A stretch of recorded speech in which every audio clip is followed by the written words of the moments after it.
that today's Sunday afternoon, your routine will be somewhat disrupted, a little bit different than your normal Sunday afternoon routine. You probably got some sort of Christmas dinner preparations, or maybe you're gathering with family or doing something.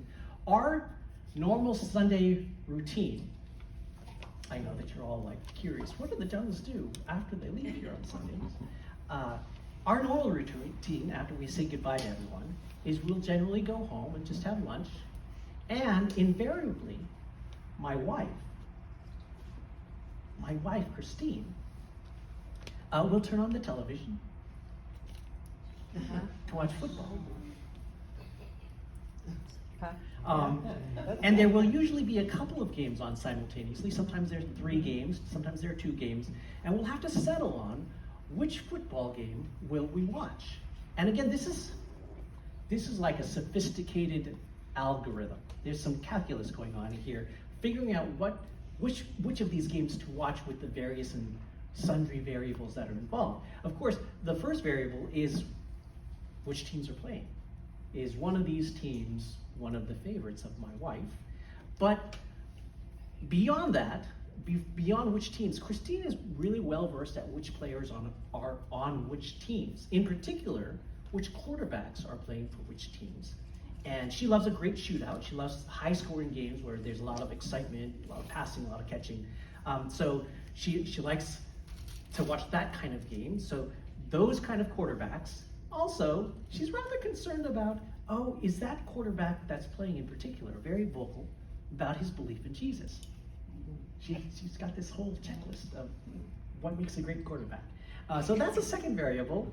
And also the competitive nature of the game itself.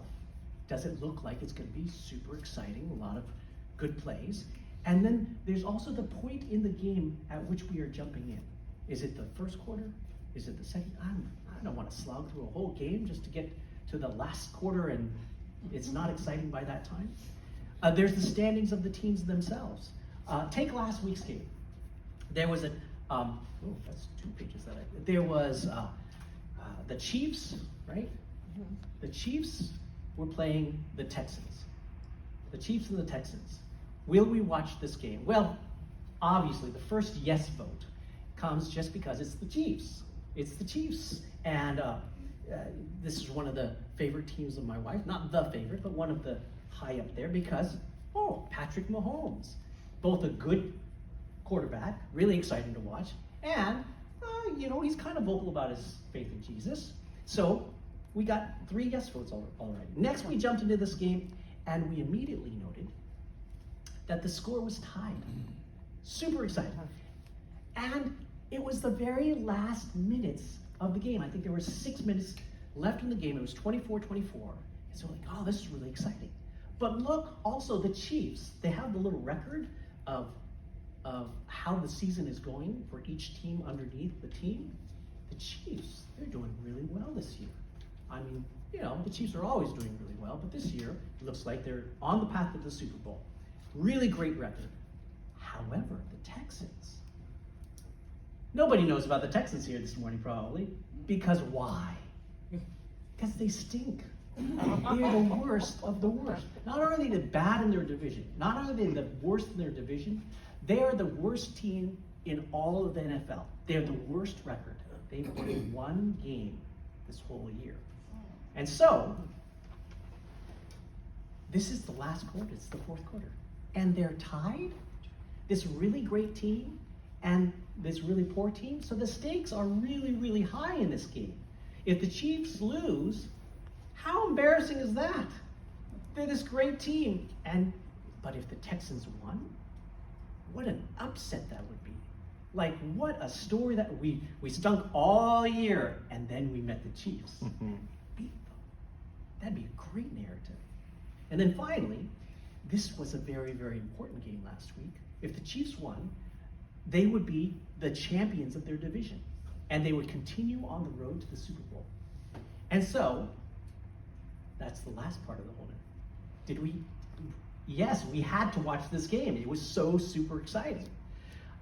Not just because, we had to watch it not because this particular game was exciting in itself, but because this one game was much more than this one game. This game was part of a larger story of advancing to the Super Bowl, or a larger story at this, hey, would this team that is terrible beat this fantastic team? There were larger narratives going on besides just the action. Today, this Christmas season, we have looked at all the different details surrounding Christmas. We've talked about Mary, we've talked about Joseph, we've talked about the shepherds, we've talked about all the run-up to John the Baptist, and we finally actually studied the birth of Jesus last week. Those are all the facts of Christmas, the who, what, when, where, how of Christmas. Today, we want to shift gears a little bit and study the account of Jesus' birth that concerns itself with the big picture, the why of Christmas. Because the details, they're super important.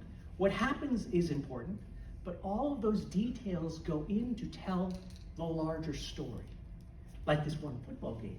It's thrilling because of the action, sure, and every single down is really exciting, but it's the division finals. It's a possible upset. It's a story of a team that always comes back in the fourth quarter. If you know the Chiefs, they always come back in the fourth quarter.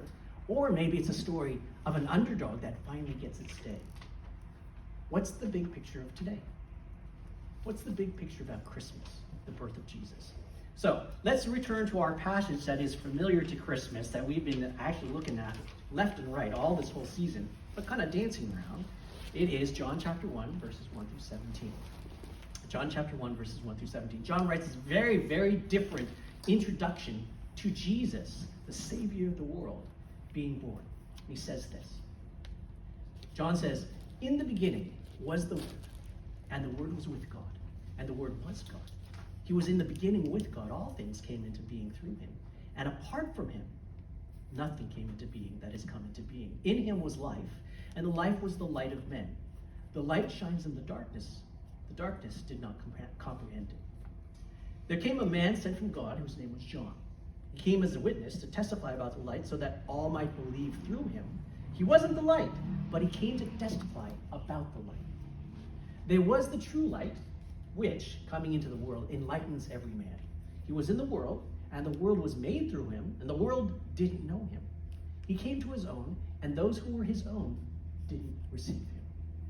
He came to his own, and those who were his own didn't receive him. But as many as received him, to them he gave the right to become children of God, even to those who believe in his name, who were born not of blood, nor of the will of the flesh, nor of the will of man, but of God. And the Word became flesh and dwelt among us, and we saw his glory. Glory as of the only begotten from the Father, full of grace and truth. John testified about him, cried out, saying, 'This is he of whom I said, he who comes after me has a higher rank than I, for he existed before me. For of his fullness we have all received, and grace upon grace. For the law was given through Moses. Grace and truth were realized through Jesus Christ.' No one has seen God at any time. The only begotten God who is in the bosom of the Father. He has explained him." So here we are. If you're familiar with John's biography of Jesus, then you already know about this, that John doesn't mention all the traditional details about Jesus' birth. This biography doesn't mention Mary, doesn't have Joseph, there are no shepherds, no angels, no, sweetly singing over the plains business. No part of John's account would be set upon a mantle in a nativity scene. It's just none of that is there.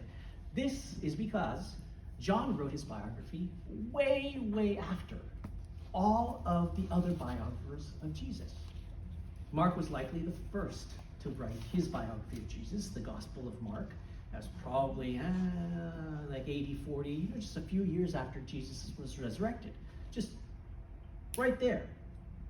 Followed by Matthew, followed by Luke, or Luke and then Matthew. There's some dispute. But John and the rest of the church had already had all of these accounts tucked away, available to them. And so when John sits down to write his account of Jesus' life, he's got this unique perspective of being able to bring all of these three different accounts to bear, as well as his eyewitness account as a disciple of Jesus. So So he's got these biographies, he's got his own experience, and he's able to dedicate himself to writing a biography of Christ that ponders the larger story. Not just what happens, but what Jesus' birth and his life and his death and his resurrection mean, the big picture of what Jesus is all about. And we get the sense immediately in John's account of Jesus' birth, right? His Christmas account. It's much more thematic. And John keeps it simple and really sits on two themes in particular. The first is very obvious. From the get-go, it's just like right there in your face, and that is the deity of Jesus. The deity of Jesus. The godhood of who Jesus is. That this is not just an account, as you begin this as a story, of some historical hero. No. He's come to conquer and provide a fairy tale ending for some oppressed people like the Israelites, right? Neither is it a tragedy of a savior perhaps dying for their great love or this great cause. No, this account of this person coming into the world, of Jesus, tells a bigger perspective. It's not about the hopes of a nation or a people or a family or some drama. If you want to understand Jesus, you got to understand things like God and creation, the purpose of all of life, the direction of all of history. And the most significant revelation that John's account is going to provide us right here is Jesus is God. Jesus is God. John tells us this very clearly by retelling everything. He starts at the book of Genesis. He retells the book of Genesis. The very first verse of the whole Bible tells us about the most important fact that you need to know about God if you're just to be introduced to God right then and there. And that is, in the beginning, God created the heavens and the earth. That God is the creator. That before creation, there was only God. Just God. God is the creator, so God is the source of the creation. There's only these two entities, the creator and everything else created by him. He stands alone before creation. John is not just retelling the narrative of creation, but he's helping us to understand creation in its broader perspective with Jesus involved. That when God was in the beginning, the Word was there. The Word was with God. The Word was God. The Word is not part of the other part, the creation. So there's this unity. Jesus is not created. There's this unity of him with God, but a plurality with God as well. This Word was equally involved in creation, which is a God work, as we see in the Genesis account. So there can be no argument here. John is explicit, saying the Word is God, the Word is with God, and all that is exclusive to the activity of what God does. Jesus is right there involved in that. Apart from the Word, nothing was created. Jesus is God. And all of this culminates in verse 14, where John tells us then, climactically, the Word becomes flesh and dwells among us, and we see his glory as only the only begotten from the Father, full of grace and truth. John puts all these pieces of the puzzle together for us from all the other biographies. What we saw in all the other biographies, Jesus is forgiving sins. The religious leaders are super upset that Jesus is somehow blaspheming. The signs where Jesus is transfigured and displays the power of God. John just flat out tells us, well, that's because the Word was God. Jesus is God.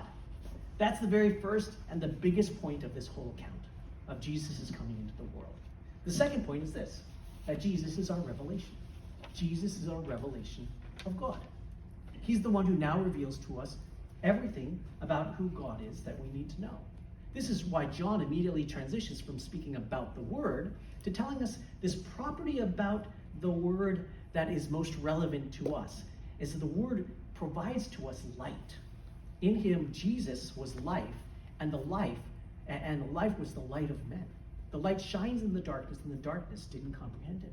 Jesus says this about himself later in this biography of John's, that John writes, that he is the light of the world. We look at that and we go, oh, that's super. Jesus is the light of the world. That illustration is just so wonderful. His light is versatile, it provides warmth, and it's bright and pure, and there's all this goodness in light. Not really. Light as an illustration John tells us here, really exclusive as an illustration, the word is light. This is what light does, John tells us. The point of contact is singular. This word picture is all about one thing. Light enlightens. Light enlightens. There is the true light coming into the world, enlightens every man. This is the big meaning of Christmas. God now comes and becomes flesh. And what purpose that serves is that now we can become enlightened. We can know things that we did not know. Light reveals. Light shows us who God is. Simple truth. Jesus comes to reveal the nature of God to us. But John's account teaches us a couple corollaries to this truth. The first is this, the irony of the incarnation. The irony of the fact that God becomes flesh. And it's spelled out plain as day here, but we tend to miss this. That we begin with this gloriously powerful Creator, Jesus, God the Son, the Word. And of course, here we are. We're unenlightened. We don't know God as we ought to, and we're rebellious, and we're following our own self-centered path. God's got this plan to reveal himself in all of his glory. How does he do that?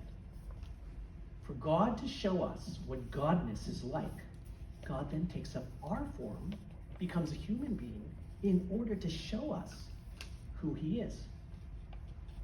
God becomes man to show man what God is like. God becomes man to show man what God's like. Not particularly intuitive. Why doesn't God, if he wants to show humanity all of what he's like, the whole big lights and the glowy and the thunder and the power, all that kind of part of godness, right? Why doesn't he display that power in the nature-bending miracle business, all that possible destructive force where, you come in contact or you see God and boom, you're dead, right? Why not do that? That's what we think of God when we think of, God's going to show himself to you. Doesn't make sense to us is God becoming man to show us what God's like. What does that tell us? What does that tell us about what God wants us to know about him? What does he want to reveal to us about him? Sure, God is gloriously radiant. Sure, God is omnipotent and clearly able to vanquish any kind of foe. He could convince us of his existence with some sort of show of like godlike creative power, just pop, there's a town, there's pop, there's this or that. But instead, God comes and becomes a human being who displays extraordinary love and kindness and sacrifice. He spends time with and he cares for people. He's uniformly patient and giving and ultimately gives his life to serve us. And John tells us, that's what enlightens you. That's what enlightens you. This life of Jesus is what tells you what God is like. This is what we miss about God when we think about God. That's what we miss. We miss that God is a God who's on a mission to love and to forgive and create a family of people who he calls his own. This is what John then means in the 14th verse here when John says, and the word became flesh and dwelt among us and we saw his glory. Glory as of the only begotten from the Father, full of grace and truth. That Jesus came to us as a man because there were these qualities about God that we need to understand about him. This is his glory, his showing of himself. Not how God would look if we saw him in some shining manifestation of himself. No physical form of beauty that would impress us somehow so we fall down on our faces in amazement. God becomes flesh so that we could see grace and truth in everyday activities. And that is who God is. We saw his glory. Because we saw Jesus live and teach and love and die and serve. This is how Jesus revealing God to us is this kind of irony. God becomes man to show man what God's like. That's the first corollary of Jesus revealing who God is to us. The second is that we're consciously uninformed.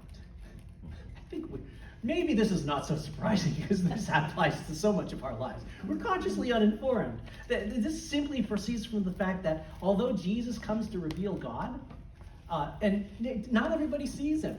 Why? Why? Verse 9 tells us, 9 through 11 tells us, There was the true light, which coming into the world enlightens every man who was in the world, and the world was made through him, and the world didn't know him. He came to his own, and those were his own didn't receive him. In other words, the shining example of who Jesus is was super clear. If we examine the life of Christ, there's something so extraordinarily extraordinary that it can't be explained by Jesus just being, he's a super guy. You know, or he's a great teacher, or a moral standout, or an exam. Jesus is clearly extra. Clearly extra. He's not ordinary. Just not another leader or another savior. Jesus is clearly the true light. God made man to show us God. He's clearly our creator. The world was made through him, but the world didn't know him. He came to his own, but his own didn't receive him. That in light of the clarity of who Christ is, the only explanation for why we don't get it, our inability to see, is that we've got our eyes closed. We refuse to see God for who he is. And so you've got this picture of God taking the initiative, coming into the world, God reaching out to us and bearing who he is, coming, being born in Bethlehem, suffering the pains and the trials, living a first century life. And he's rife with accusations, a life rife with persecutions and betrayal, fickle followers, ultimately injustice in the cross. And we don't understand it. Even though there's all these people, especially in the first century, who say, oh, we want to follow God. We're all about following who he is. And they just turn their noses up at Jesus because he's not the God and he's not the Savior that they want him to be. That's the kind of big picture of Christmas. Jesus, God the Son, comes to show us God. That's why the manger, that's why the Mary and the Joseph and the wise men and the star, that God would come, become man to show us God. But then we look away.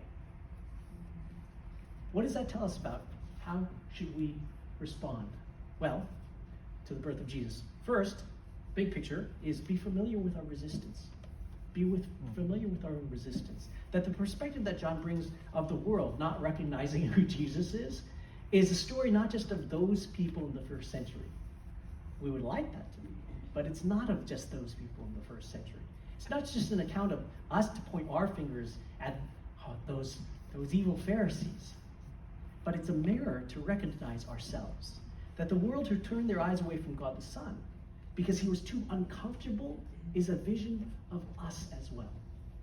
They turned their eyes away because that would mean that God was a God who came to show humility, who came to wash feet, who came to serve the poor, to associate with the lonely, and to ultimately die.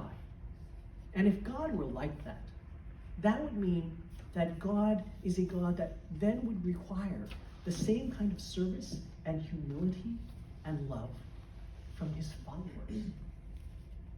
And we resist that. We need to be in touch with that resistance. We need to recognize this bigger picture. Or my pastor friend says this. He says, the scriptures are not a telescope to spy on the weaknesses of others, but a microscope to diagnose the disease of sin within ourselves. Yeah, boy. If we could just put that on the internet all the time. Not a telescope to spy on the weaknesses of others, but a microscope to diagnose the disease of sin in all of us. And so this Christmas account calls us to look at where we deny the enlightening light of Jesus in our own lives. Where we hide, we deflect, or turn away from God's expression to us that exposes us. I've shared with some of you that Samantha is now 16, and the next 16. What's the next hurdle in your life when you turn 16? Yeah, right? We are hoping that she will overcome going to the DMV, passing the written driver's test so that she can then get her permit, and so that she'd be on her way to drive her hood down, right? And most of us, all of us almost, are drivers.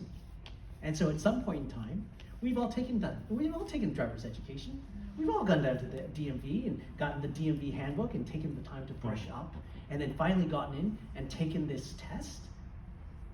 And hopefully we've all passed. Maybe some of you are faking it out there. But when we go in with our teens, we imagine, hey, I have passed this test. It cannot be that hard. Look, everyone out there on the road, they've passed this test. And those are not smart people. The people out there are not PhDs. Everyone should be able to pass this test. After all, I passed it already. How hard could it be? And so we're rather judgmental. Truth be told, Samantha and I, we went down to the DMV, and you just go down there with the expectation that you're going to be there for hours. So we go down there and I'm like, oh, look, there's study questions online, and there's practice tests. Let's just take these practice tests while we wait here, and then you'll be ready for the test by the time it comes. I bring up these practice tests. They are 10-question quizzes, and I call them up on my iPhone. They were hard, super hard. The first trial quiz, I got 50%.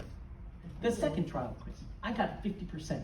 If I were there trying to pass the written driver's test that day, I most certainly would have failed by a large margin, because you have to get 80% to get your little permit thingy, right? I failed every single test online. But I have this vision of being a person who really knows the rules of the road. In fact, you know what we all do? 90% of us believe that we are better than average drivers. You know how impossible? That's impossible, right? 90% can't be 50. Okay, so we all really think that we're great drivers. I had this vision of being a really law-abiding, excellent driver. I imagined that I could have taken that test and just, bam, just knocked it out of the park with flying colors. We have, all of us, these illusions about being better than we are. John's account of the coming of Jesus tells us you're not so inclined to always listen to God, to accept Jesus for who he is, rather than demand that he be the way that you want him to be. So be familiar with your resistance to the light. Be familiar with it. Realize that your darkness rather likes staying dark often. That leads us to our second application, which is to live in the fullness of knowing God. Live in the light, the fullness of knowing God. This is what Christmas has brought to us, and what it has wrought in us. Twice this passage tells us that the enlightenment that is now provided for us through Jesus coming and living his life and dying for us and being resurrected gives to us this. Verse 14, we saw his glory as of the only begotten from the Father, full of grace and truth. And then in verses 16 and 17, for of his fullness we have received, and grace upon grace.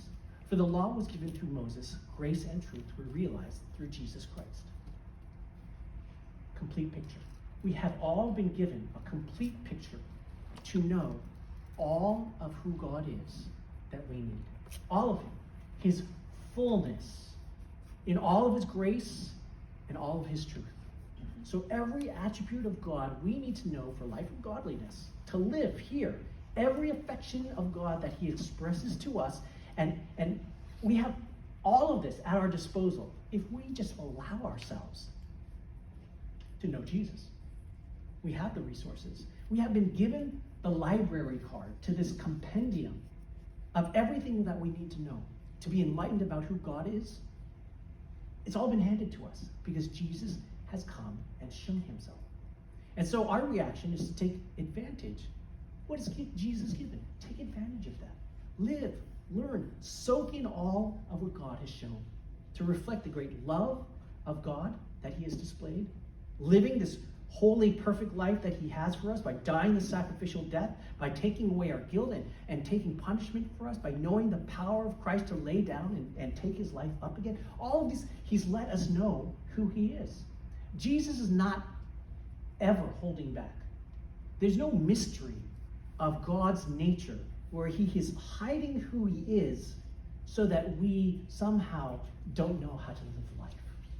All we need to do is embrace being enlightened by reading who Jesus is, embracing what he shows us, and living out the experience of him being with us daily. I think I've shared with almost half of you today already that when we get bored in front of the television, and I know it's a shameful thing to admit that we have billions of hours of TV that are on our televisions right now. And, you know, we used to say there's nothing on television, and we used to only have 4 channels, and you had to hit it at the right time when there weren't all soap operas or all the news or all this. But now we have our choice, and yet I still come to the television and I say, there's nothing good on. What do I go to? My go-to programming is, oh, look, it's that. Yes, it's cooking shows. It's what I go to. Because cooking and baking is so accessible.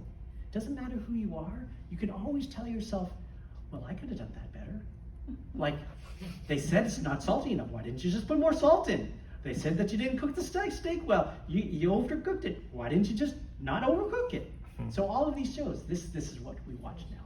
And recently, so now I'm really scraping the bottom of the barrel because I've watched all these shows. I'm watching something called Best in Dough. It's on Hulu. I think it's really obscure. No one watches this program because it's a cooking show. It's a competition just about making pizza. Like this really slim silo of like baking, cooking shows. So this is what I'm on. Pizza making competition. But this is great because you can, I love these shows because you can, kind of pick at people's cooking, but then also when you're really hungry, you can watch these shows and it's like they're filling. The photography is so good, the descriptions of the food is so good, you almost taste the actual food. But what gets me, and I love this, it's just this feeling, once, they always have these competitions, once the competitors are given these assignments, this is what you need to do, there's this moment where they say go, and they rush out to this pantry that is just like heaven. Every single possible ingredient that you could think of that you would want to cook with or bake with is in this pantry. This is the MasterChef one. It's just amazing. It's like cooking heaven. Everything that you could possibly hope for, whatever you might imagine, to make whatever that perfect dish is, it's all there. You're making a pizza, every fresh herb is right there. They have the spice section. It was like the periodic table of spices. Yeah. It was crazy. There was this Ethiopian guy just a couple of days ago. He was making a pizza. He's like, I think I'd like to put this Ethiopian herb in. It was a spice. I think it was Berbere or something like that. Berbere. And they had it. It was there.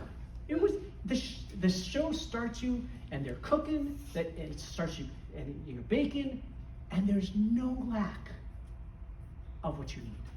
It's always there. John chapter 1 shows us lives that thrive on knowing Jesus. Life and light are commingled. The more you know Jesus, the more alive you are. What Christmas does is gives to us the fullness of knowing God. It prompts us to know more and more of this truth by knowing more of who Christ is in our lives. More and more grace, and knowing more and more of Jesus. God holds nothing back. This is the big picture of Christmas. What it means. It's this picture, there's a baby. And God comes like we come into the world. But he comes into the world because in his generosity and his love, he's revealing the fullness of who he is to us.